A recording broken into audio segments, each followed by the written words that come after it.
Bonjour, on va commencer le chapitre 6. Le chapitre 6 est divisé en 3 parties. On débute par la partie 1 aujourd'hui, ce chapitre qui traite des instructions itératives.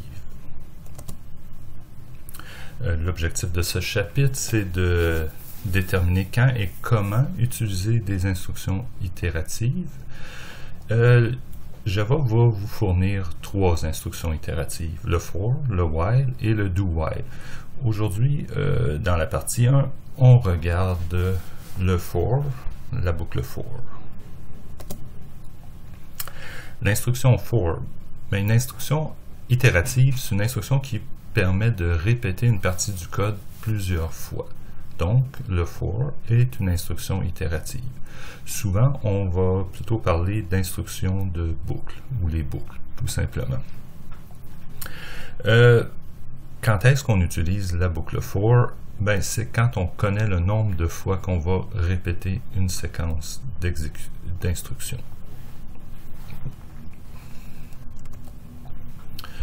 Bon, on va tout de suite passer à la syntaxe de l'instruction for. Alors, à première vue, ça a l'air un peu compliqué, mais c'est pas si pire que ça. On regarde ici, on va ce qu'on appelle, on écrit for, on ouvre la parenthèse, ferme la parenthèse, et on va voir 3 morceaux. 3 expressions qui sont séparées par des points-virgules. Donc, la première partie qui est l'initialisation de la boucle for. Donc c'est une variable habituellement qu'on appelle i de type entière qui est égale à une valeur initiale. On a la deuxième partie qui est la condition de continuation. Quand est-ce qu'on continue? Jusqu'à quand on continue d'exécuter les mêmes instructions. Donc c'est souvent i plus petit qu'une valeur finale, puis la mise à jour qu'on va voir plus tard qu'est-ce que veut dire i++, qui est l'incrémentation, mise à jour de la boucle. Pour que ma boucle for fonctionne, je dois écrire trois expressions. Il faut que les 3 expressions soient là. Puis entre les 2 accolades ici, là, à la ligne 2, c'est le bloc d'instruction qu'on va exécuter à répétition. Je vous ai mis aussi un petit diagramme pour illustrer le principe de la boucle for. Donc, on initialise une valeur initiale. On s'en va ici, on vérifie. Est-ce qu'on a atteint la valeur finale? Dans le fond, non. C'est est-ce qu'on n'a pas atteint la valeur finale? Est-ce que i est plus petit que la valeur finale? Si c'est vrai, on exécute les instructions. On ajoute 1 à i et on retourne comme ça. Si l'expression est fausse, donc on arrête la boucle, puis on passe après l'accolade ici. Donc on va aller avec un...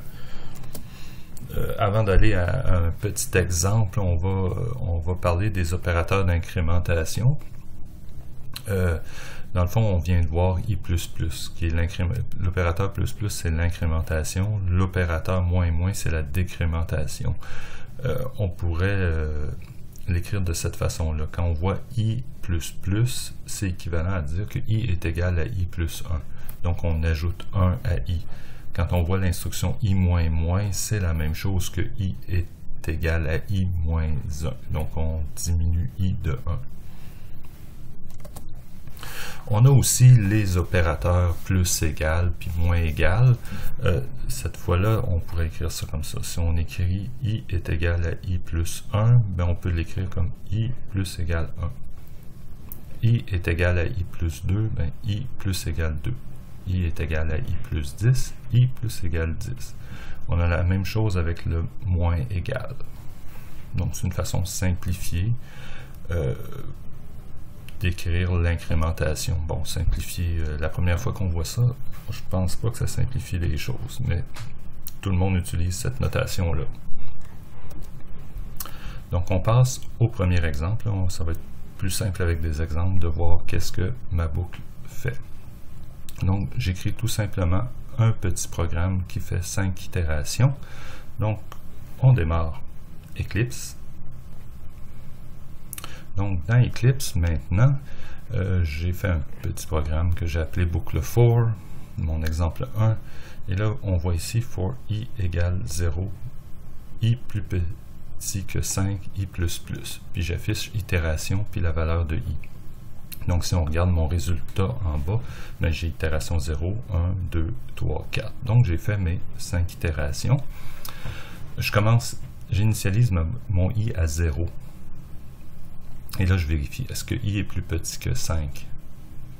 Oui. Donc j'exécute mon système out.println. Après ça, j'ajoute 1 à i. Donc mon i devient 1. Et je vérifie, est-ce que 1 est plus petit que 5? Oui, mais je continue, ainsi de suite. Un jour, j'arrive à i égale à 5. Il n'est plus petit que 5, donc je vais arrêter ma boucle. Donc on pourrait lire cette boucle-là qu'on va compter de 0 à 4 par bond de 1.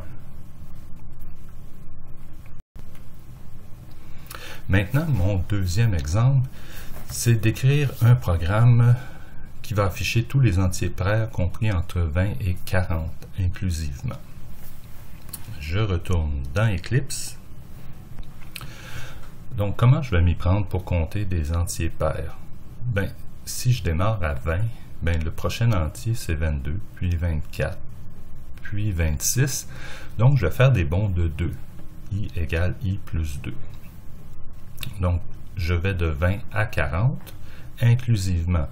Donc, i égale 20, mon départ est correct. J'arrête, je vais jusqu'où? Plus petit ou égal à 40.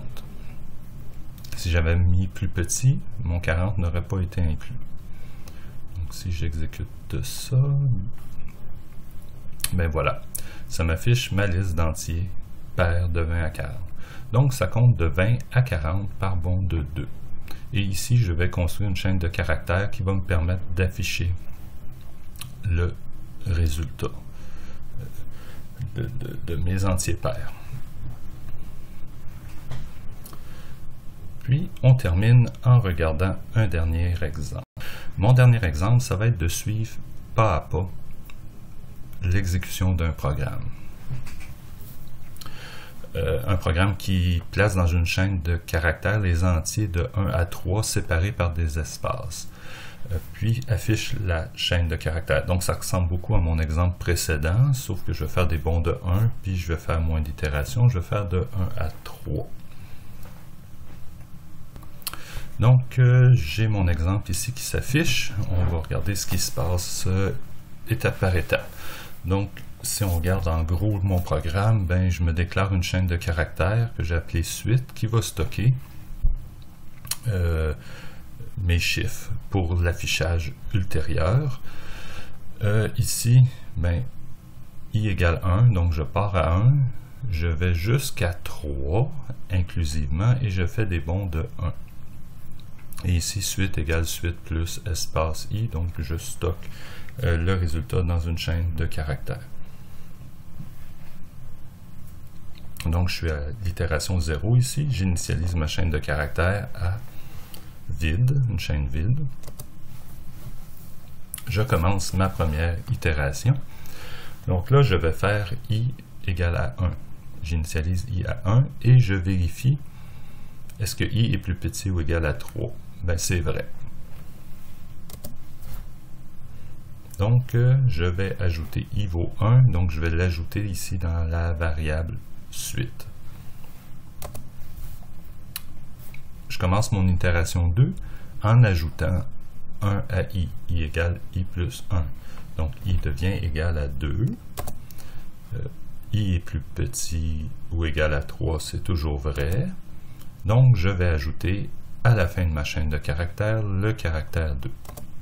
Itération 3. I devient égal à 3. Je le compare. 3 plus petit ou égal à 3, c'est vrai. Donc, j'ajoute à la fin 3.